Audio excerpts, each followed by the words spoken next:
Run up लेता हुआ एक स्पिन बॉलर जो क्रीज पर आकर चंद सेकंड ठहरता है और फिर बॉल डालता है। अभी तक 4 टी20 इंटरनेशनल मैच में 11 विकेट ले लिए हैं। बात हो रही है पाकिस्तान की नई सनसनी बने उस्मान तारिक की। भारत के साथ 15 फरवरी 2026 को होने वाले मैच के मद्देनजर इस बॉलर की सबसे ज्यादा चर्चा है। चर्चा उनके अलग एक्शन की वजह से है। वर्ल्ड कप के 2 मैच और इससे पहले पीएसएल और सीपीएल जैसे टूर्नामेंट्स में उस्मान बल्लेबाजों के लिए परेशानी का सबब रहे हैं। मिस्ट्री बॉलर के साथ यह होना लाजमी भी है, लेकिन उस्मान के एक्शन को लेकर विवाद भी खड़ा हो रहा है। क्या उस्मान का बॉलिंग एक्शन वैलिड है या बैट्समैन को देखकर एक्शन रोककर बॉलिंग अलाउड है? कौन है उस्मान तारिक? धोनी का उस्मान के क्रिकेट करियर से क्या कनेक्शन है? इन सारे सवालों के जवाब जानेंगे। साथ ही जानेंगे उस्मान तारिक की कहानी क्या है।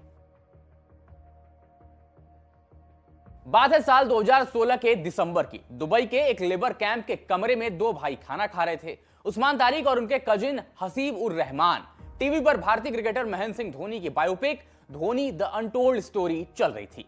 फिल्म में एक मंजर आता है जब धोनी रेलवे प्लेटफॉर्म की बेंच पर बैठे होते हैं और उनके मन में अपनी नौकरी और क्रिकेट के बीच जंग चल रही होती है। तभी बारिश शुरू होती है और धोनी ट्रेन पकड़कर अपने सपनों का पीछा करने निकल जाते हैं। यह सीन देखकर उस्मान अपने भाई से कहते हैं, भाईजान मेरा सीन भी तो बिल्कुल यही है। इसी पल उन्होंने तय कर लिया कि अब चाहे जो हो जाए वो वापस पाकिस्तान जाएंगे और क्रिकेट ही खेलेंगे। तत्काल प्रभाव से उस्मान ने नौकरी छोड़ दी। 1 जनवरी 2017 को उस्मान वापस पाकिस्तान लौट आए क्रिकेट की चाहत लेकर। मगर दिक्कत थी उनका 118 किलो वजन। इस वक्त उस्मान की उम्र 22 साल थी। हर कोई उन्हें देखकर कहता था कि तुम अनफिट हो, क्रिकेट नहीं खेल पाओगे। मगर उस्मान ने अपने दोस्त रजा गिलानी के साथ मिलकर जिम और मैदान पर खूब पसीना बहाया और खुद को फिट किया। उस्मान ने क्रिकेट एकेडमी ज्वाइन कर ली जो उनके गांव चारसद्दा से करीब 30 किलोमीटर दूर थी। इस एकेडमी में पाकिस्तानी क्रिकेटर इफ्तिकार अहमद भी थे। तारिक अक्सर उन्हें गेंदबाजी करते थे। क्योंकि तारिक का एक्शन तो अलग था ही, ऐसे में एक बार उनका बॉलिंग एक्शन सोशल मीडिया पर वायरल हो गया, जिसके कारण वो रातों रात मशहूर हो गए। वीडियो वायरल होने के बाद लोग तारिक को अपने क्लबों के लिए मैच खेलने के लिए बुलाने लगे, जिसके लिए 500 से 1500 रुपए भी मिलते थे। 7 फरवरी 2026 के दिन टाइम्स ऑफ इंडिया में छपी एक रिपोर्ट के अनुसार उस्मान के भाई हसीब बताते हैं, सोशल मीडिया पर वायरल होने के बाद उस्मान को अमेरिका से ऑफर मिला, जहां उसने किसी क्लब के लिए क्रिकेट खेला। फिर पाकिस्तान की कराची प्रीमियर लीग में हिस्सा लिया, जहां उसने अपनी बढ़िया गेंदबाजी से लोगों का ध्यान खींचा। कराची प्रीमियर लीग के प्रदर्शन को देखकर पाकिस्तानी प्रीमियर लीग से कॉल चला गया, जहां उस्मान को केटा ग्लैडिएटर्स टीम का हिस्सा बनाया गया। फिर यहीं से सीपीएल और फिर पाकिस्तान की नेशनल टीम का हिस्सा बने। उस्मान आज पाकिस्तान की नेशनल टीम के लिए खेलते हैं, लेकिन इससे पहले उन्होंने कई मुश्किलों का सामना किया है। साल 2007 में जब उस्मान महज 12 साल के थे, उनके पिता की मौत हो गई। 5 मई 2026 को एपेक्स स्पोर्ट्स को दिए एक इंटरव्यू में तारिक अपने पिता के बारे में बताते हैं। वो नेशनल बैंक में नौकरी करते थे, खूब पैसा कमाते थे, लेकिन कभी सेविंग नहीं है, क्योंकि उनका मिजाज पैसे उड़ाने वाला था, खुद पर खर्च करने वाला था। यानी अभी जो चल रहा है बस वही है। पिता की मौत के बाद परिवार को आर्थिक तंगी से गुजरना पड़ा, क्योंकि उस्मान घर के बड़े बेटे थे, इसलिए जिम्मेदारियां उन पर आ गईं। उस्मान ने पाकिस्तान में ही कुछ छोटा मोटा काम करना शुरू किया और अपनी पढ़ाई भी जारी रखी और बीकॉम किया। घर की जिम्मेदारियों और पढ़ाई के साथ उस्मान का एक शौक क्रिकेट भी था। ऐसे में उन्होंने घर के आसपास की गलियों में टेनिस बॉल से क्रिकेट खेलना शुरू किया, जो कि पाकिस्तान में मशहूर है, और लेदर पर आने तक वो तेज गेंदबाजी किया करते थे।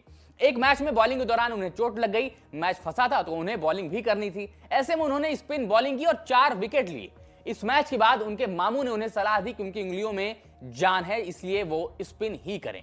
उस्मान क्रिकेट में आगे जरूर बढ़ रहे थे, मगर परिवार की आर्थिक तंगी उनका पीछा नहीं छोड़ रही थी। माने उनके पास खुद की किट खरीदने तक के पैसे नहीं थे। ऐसे में उन्हें आखिरकार पाकिस्तान छोड़ना पड़ा।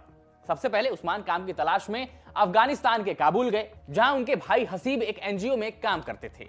हालांकि उस्मान को काम नहीं मिला। इसके बाद उस्मान दुबई गए, जहां एक होटल में उन्हें प्याज काटने की नौकरी मिली। घंटों खड़े होकर प्याज काटने की वजह से उनकी पीठ में दर्द रहने लगा।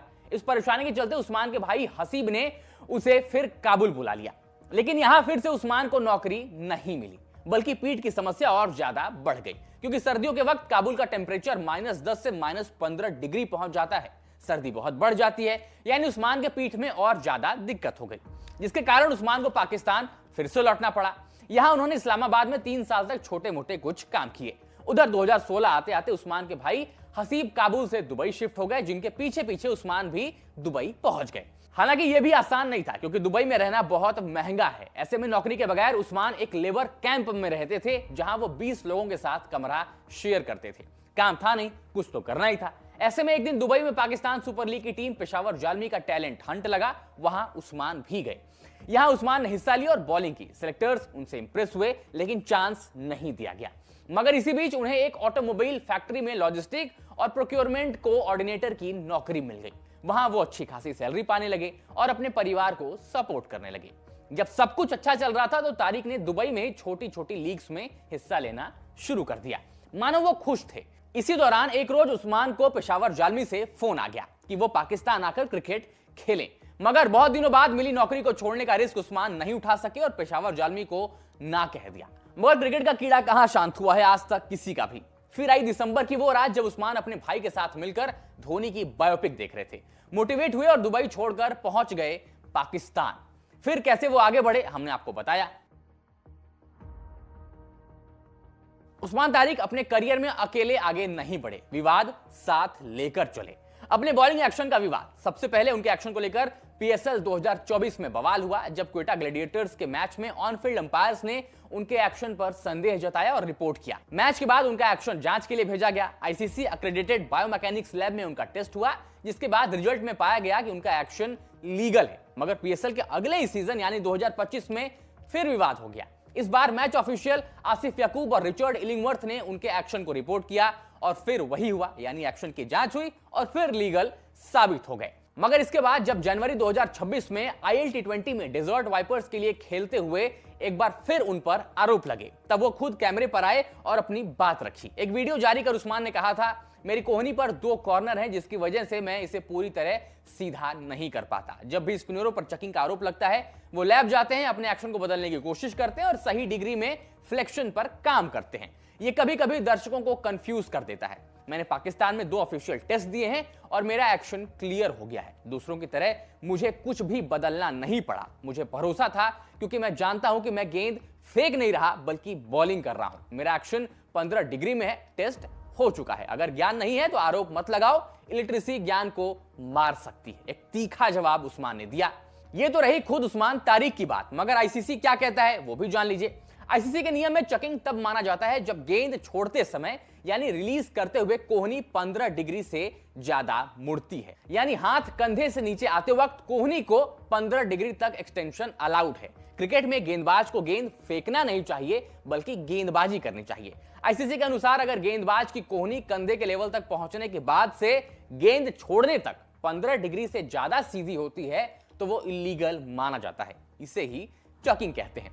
कोहनी का सीधा होना 0 से 15 डिग्री तक वैलिड है, लेकिन इससे ज्यादा एक्सटेंशन अलाउड नहीं है। अगर कोहनी पीछे की तरफ ज्यादा झुकती है यानी हाइपर एक्सटेंशन है तो उसे गिनती में नहीं लिया जाता। आईसीसी के नियम से इतना तो साफ है कि उस्मान तारिक के एक्शन में कोई विवाद नहीं है। क्रिकेट के छोटे मोटी बारीकियां समझाने वाले भारतीय अंपायर अनिल चौधरी कहते हैं, एक्शन अलग लगता है, साइड ऑन है और वो अपनी सारी गेंदें वैसे ही डालते हैं और उनके आर्म में कोई बेंडिंग या स्ट्रेटनिंग नहीं है। गाइडलाइंस के हिसाब से उनका एक्शन बिल्कुल ठीक लगता है।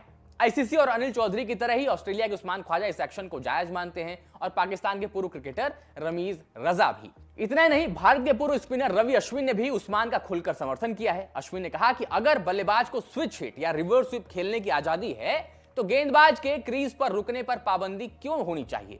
आईसीसी दिग्गज क्रिकेटर्स और एक्सपर्ट्स के सपोर्ट के बावजूद उस्मान पर सवाल उठ रहे हैं। 31 जनवरी 2026 टी20 वर्ल्ड कप 2026 से पहले ऑस्ट्रेलिया टीम पाकिस्तान में टी20 सीरीज खेल रही थी। सीरीज के दूसरे मैच के 10वें ओवर की 5वीं गेंद पर उस्मान ने कैमरन ग्रीन को आउट कर दिया। पवेलियन लौटते समय ग्रीन ने उस्मान के एक्शन की ओर एक इशारा किया, जैसे वो अपना गुस्सा जाहिर कर रहे थे। ग्रीन के इशारे में ऐसा लग रहा था कि मानो वो कह रहे हो कि बॉलर थ्रो कर रहा है। इस घटना के बाद से उस्मान के एक्शन पर विवाद बना हुआ है। चूंकि उन्हें फिलहाल आईसीसी से क्लीन चिट मिली हुई है, इसलिए तारिक अपनी टीम के सबसे भरोसेमंद स्पिनर बने हुए हैं और अपनी सक्सेस एंजॉय कर रहे हैं।